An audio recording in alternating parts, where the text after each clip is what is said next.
દાહોદ જિલ્લા કોંગ્રેસ સમિતિ દ્વારા દાહોદ કલેક્ટરને આવેદનપત્ર પાઠવ્યું। દાહોદ જિલ્લા કોંગ્રેસ સમિતિ દ્વારા દાહોદ કલેક્ટરની નકલી એને કૌભાંડ નીટ પરીક્ષા કૌભાંડ શિક્ષકને કાયમી નોકરી મળે તે માટે આવેદનપત્ર આપવામાં આવ્યું હતું, જેમાં ગુજરાત પ્રદેશના ઉપપ્રમુખ તથા હાથ સે હાથ જોડોના ગુજરાતના કન્વીનર ઇન્દ્રાનીલ રાજગુરુ તથા દાહોદ લોકસભાના પ્રભારી GM ડામોર, દાહોદ જિલ્લા કોંગ્રેસ પ્રમુખ હર્ષદ નીનામા, માજી સાંસદ, માજી ધારાસભ્ય, ચૂંટણી લડેલા તમામ ધારાસભ્યો, જિલ્લા અને તાલુકાના સભ્યો, જિલ્લા અને તાલુકામાં લડેલા તમામ સભ્યો, તમામ તાલુકા અને શહેર પ્રમુખો, તમામ કાઉન્સિલર અને કાઉન્સિલર લડેલા સભ્યો, તમામ પ્રદેશના હોદ્દેદારો, ફ્રન્ટલ સેલના તમામ આગેવાનો, વરિષ્ઠ નેતાઓ, વરિષ્ઠ આગેવાનો, વરિષ્ઠ હોદ્દેદારો અને કાર્યકર્તાઓ હાજર રહ્યા હતા। જેણે કૌભાંડ કર્યું ઈ માણસની પાછળ MP, ભાજપના MLA, MP બધા ઇન્વેસ્ટમેન્ટ કરતા અને આદિવાસીઓની જમીન નિયમબારી લોકોએ લઈ લીધેલી।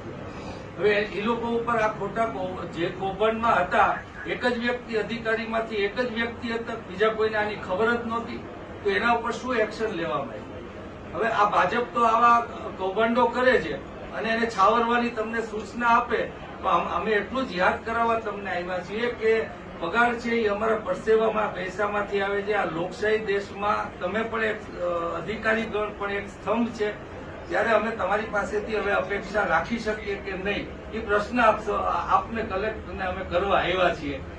એવી જ રીતના બીજા પણ પ્રશ્નો ટાટના એનું છે, એનું પણ રિપ્રેઝન્ટેશન તમે સેન્ટ્રલ ગવર્મેન્ટને મોકલજો, એમાં તો આપ બીજું કંઈ નહીં કરી શકો। અને શિક્ષણના પણ પ્રશ્નો છે, આ બધા પ્રશ્નોને લઈને અમે તમારી પાસે આવ્યા છીએ। હવે આપ આમાં શું એક્શન લેવાના છો, શું લીધા, એ આપને અમારો પ્રશ્ન છે કે જે પોલીસ તપાસની બાબત છે, જેટલા ઇન્વેસ્ટિગેશન ચાલે છે એમાં એક પછી એક જે પણ કાંઈ ઇન્વેસ્ટિગેશનમાં નીકળતું જશે એ મુજબની કાર્યવાહી પોલીસ ડિપાર્ટમેન્ટ તરફથી થાય અને અમારા રેકોર્ડ જોવાય છે, તમામ રેકોર્ડની ચકાસણી થાય છે। કેટલો ટાઈમ થશે અને બહાર આવ્યું એને?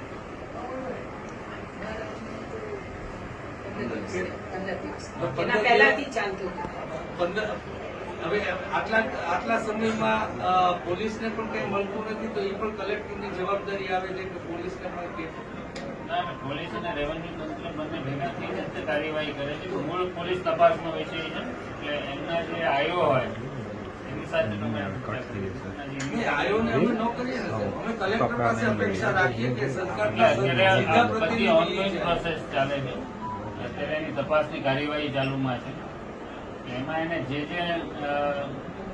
તપાસ દરમિયાન જે પણ કંઈ પરિણામો મળતા હોય એ મુજબની કાર્યવાહી આગળ કરે છે।